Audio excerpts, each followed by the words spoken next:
तो हम इसके अंदर एंटर कर चुके हैं।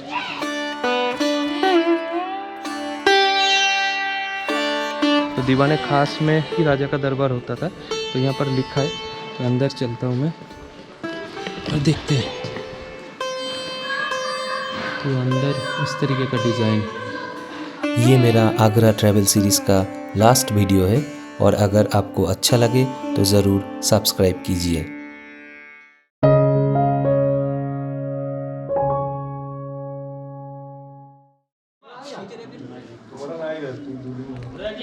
तो ये है ट्रेजरी बिल्डिंग। तो इसका कुछ नज़ारा आसपास से, कुछ दूर में आपको शहर दिख रहा होगा। पीछे मेरे पीछे दीवाने खास है और यहाँ पर एक पानी का कुछ मुझे दिख रहा है, आपको दिखाता हूँ मैं। और दूर शहर दिख रहा है, ये नीचे पानी है।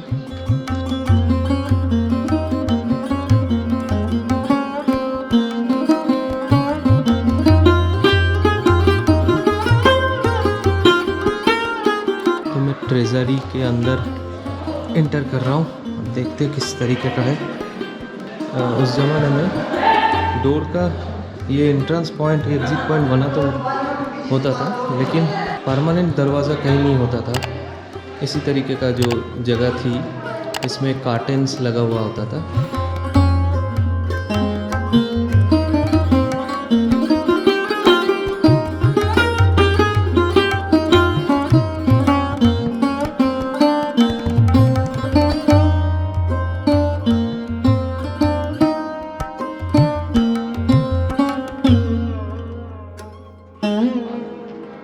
तो दूर से दीवाने खास कुछ इस तरीके का दिखने में होता है, क्योंकि बहुत बड़ा ये लॉन है।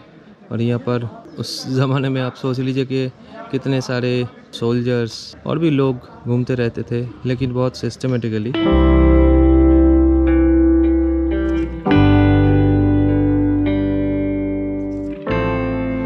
तो इस जगह का जो नज़ारा है बहुत ही अच्छा है। और एक कुछ मुझे दिख रहा है कि मैं चलते चलते कहाँ जाऊँ, क्योंकि यहाँ मैंने गाइड नहीं किया। ये और एक जगह पे मैं इंटर कर चुका। ये क्या है ये मैं बताता हूँ आपको। यहाँ पर कुछ लिखा हुआ है, ऐसे 5 मंजिल, क्योंकि इस पे आपको दिख ही रहा होगा। और ये नज़ारा कुछ ऐसा है। ये जोधाबाई का किचन है, मैं अभी पढ़ रहा था और वो आगे लिखा भी है। तो इसके अंदर मैं दिखाता हूँ कुछ है कि नहीं। फिलहाल तो ऐसे ही है। तो इसका जो अंदर का हिस्सा है कुछ इस तरीके का। तो आगे बढ़ते हैं। तो ये है जोधाबाई का पैलेस।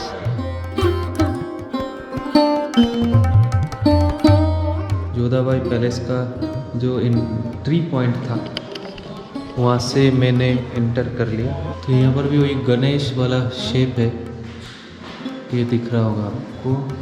ये देखिए, ये गणेश शेप। अब आगे जा रहा हूँ, दिखाता हूँ। तो ये है जोधाबाई का पैलेस और इसका जो 360 व्यू है कुछ इस तरीके का है।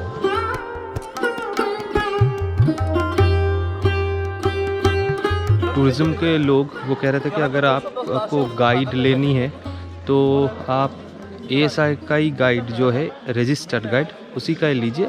यहाँ अभी ये सिचुएशन में आपको 100 रुपये तक भी लोग मिल जा रहा था। मुझे कह रहे थे कि आप ले लीजिए, 100 रुपये दे दीजिए, क्योंकि काम नहीं है। लेकिन मेरा प्लानिंग था कि इसमें मैं ऐसे ही घूमूं, क्योंकि बहुत सारे जगह लिखा होता है, शायद आपका बजट ना हो या नहीं चाहते आप, क्योंकि यहाँ फ्रीली मैं घूम रहा हूँ, कोई दिक्कत नहीं। यहाँ गाइड होंगे तो गाइड आपको गाइड इसलिए गाइड है, गाइड के साथ साथ ट्रैक करके आपको जाना पड़ेगा और फिर वो आपको छोड़ देंगे बाहर। तब तक आप थक भी जाते हो और ज़्यादा घूमने का इच्छा भी शायद नहीं बचता होगा।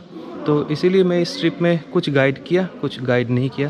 तो ये और एक जगह मेरे सामने है अभी, तो आप लोगों को मैं कैमरा को थोड़ा सा घुमा के दिखाता हूँ। ये क्या है अभी मैंने पढ़ा नहीं, तो देखता हूँ ये क्या है, कहीं लिखा है कि नहीं। ये पीछे जो बिल्डिंग दिख रहा है, अभी मुझे पता चली ये समर के टाइम पे वो यहीं रहते थे, और पीछे दूसरा जो है विंटर के टाइम पे, क्योंकि क्लाइमेट के हिसाब से रूम के अंदर रहना, ठंड, किसी में ठंड चाहिए, किसी में गर्मी चाहिए, उस तरीके से ये अदला बदली किया जाता था।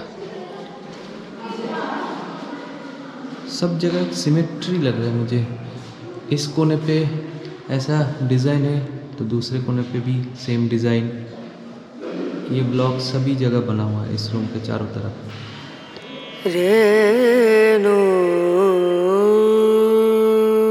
अगर आप फतेहपुर सीकरी आना चाहते हैं तो मैं कहूँगा ज़रूर यहाँ आके विज़िट कीजिए, और यहाँ के इतिहास के बारे में अगर आपको जाननी है तो इसी जगह पे आके आप उस पल को महसूस कर सकते हैं।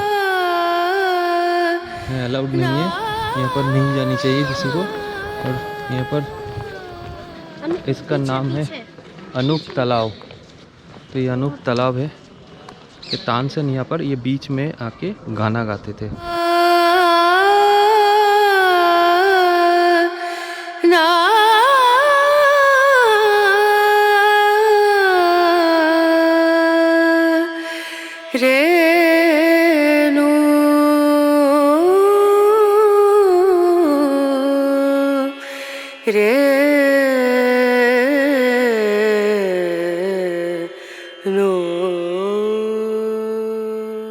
और सिक्योरिटी यहाँ पर भी, आप यहाँ से भी शायद एंट्री कर सकते हो, पता नहीं, तो यहाँ से चेकआउट करने का जगह।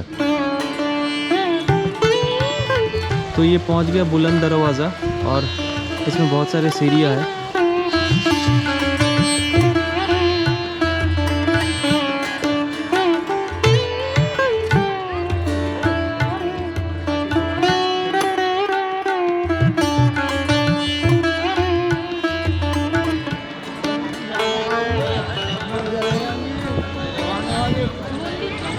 तो ये बुलंद दरवाज़ा है, और आप जैसे मैं यहाँ से एंटर कर रहा हूँ, तो यहाँ पर आपको शूज़ उतार के सेफ जगह पे रख के आपको जाना चाहिए अंदर।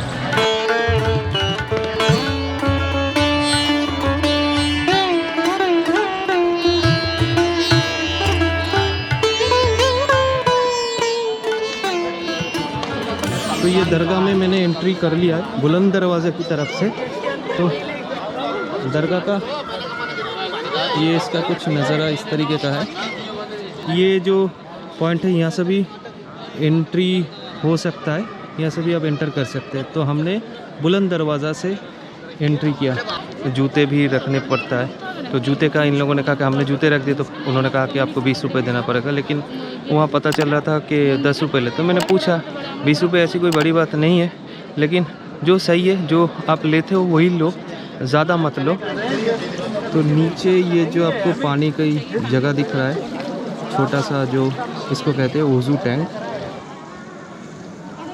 यहाँ पर नमाज़ पढ़ा जा रहा है। तो ज़्यादा मैं बात नहीं करूँगा।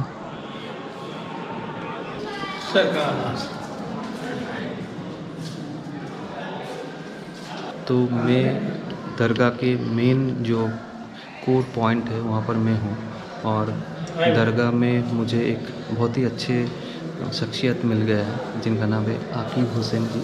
हज़रत शेख सलीम चिश्ती रहमतुल्लाह अलैह की दरगाह है। अकबर बादशाह के यहाँ जब औलाद नहीं थी तो अकबर बादशाह इनके पास आते थे दुआ के लिए कि मेरे यहाँ औलाद हो जाए, इसके लिए दुआ कर दीजिएगा बाबा से।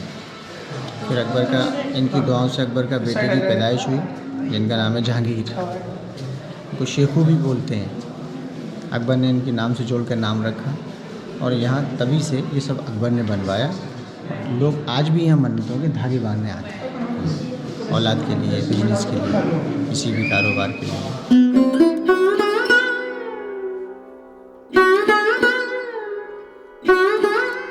ये जगह बाबा के बैठने की। अच्छा अच्छा अच्छा, यहाँ बाबा बैठते थे ज़माने में। अच्छा अच्छा, ये जगह जी सर, उनकी बैठने की जगह है। ये छोटा गेट लेडीज़ के लिए। ये सारी कुरान लिखी हुई है। जी सर।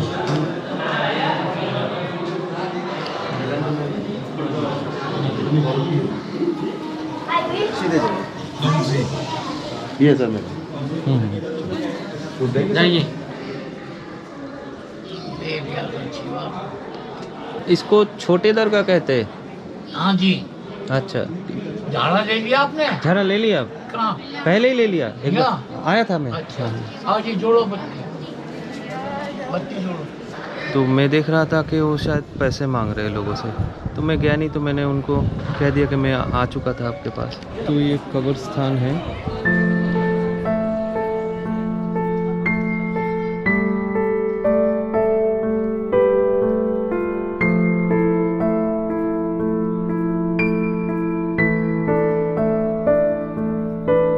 तो मैं इसके आसपास घूम ही रहा हूँ अंदर, और इसके बाद तो कोई एक ही जगह बची जो जाते हुए मैं दिखाऊंगा, जो अकबर के रहने का जगह, जो अकबर का रहने का जगह। और एक चीज़ मुझे पता चला कि पीछे जो हमने इंटर किया बुलंद दरवाज़ा से, लेकिन पीछे जो गेट है, ये गेट को कहते हैं रॉयल गेट। और ये रॉयल दरवाज़ा जो है, इससे अकबर का एंट्री होता था। ये पीछे जो गेट दिख रहा है, ये गेट अकबर का गेट है। और ये है मस्जिद, ये है मॉस्क। यहाँ पर नमाज़ पढ़ा भी जा रहा है अभी। तो सामने जो दिख रहा है, ये वज़ू टैंक है, और वज़ू टैंक जो है पानी का वज़ू के लिए। तो वज़ू का जो नमाज़ होता है, नमाज़ से पहले वो साफ़ सफाई करके नमाज़ पढ़ने के लिए जाते थे यहाँ पर। तो आगे चलता हूँ, क्या हो रहा है ये दिखाता हूँ यहाँ पर।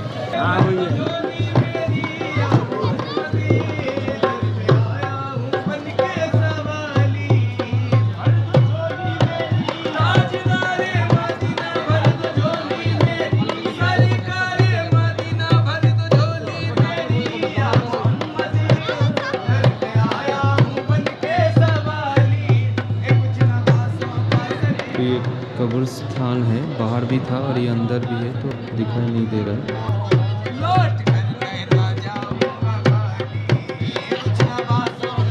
चारों तरफ कब्र ही कब्र है, ये चारों तरफ।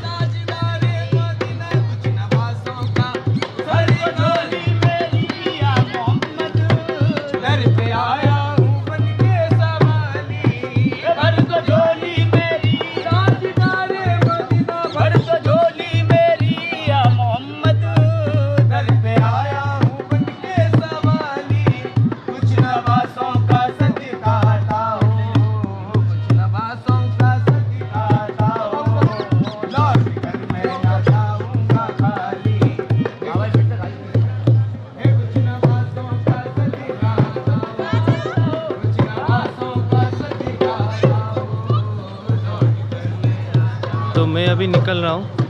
ये क्या है, ये अकबर का कुछ तो है। ये यहाँ से एग्ज़िट करना पड़ेगा। आगे कह रहे थे कि यहाँ से आप एग्ज़िट कर सकते, तो मैं आप लोगों को इन्फॉर्म भी कर दूँगा। तो ये नवंबर के महीने में मैंने ऐसे रैंडमली चूज़ किया, लेकिन ये टाइम पे आपको अच्छे लाइट मिलेंगे, आप दिख पाएंगे, दूर दूर तक दिख पाएंगे, अगर फॉग ना हो तो, क्योंकि दिसंबर में आपको फॉग मिल ही जाएगा। अगर ये ट्रैवल सीरीज़ आपको अच्छा लगा तो मेरा चैनल फ्लोटिंग डेस्टिनेशन को सब्सक्राइब कीजिए, और कोई भी क्वेरी हो तो कमेंट बॉक्स में कमेंट कीजिए।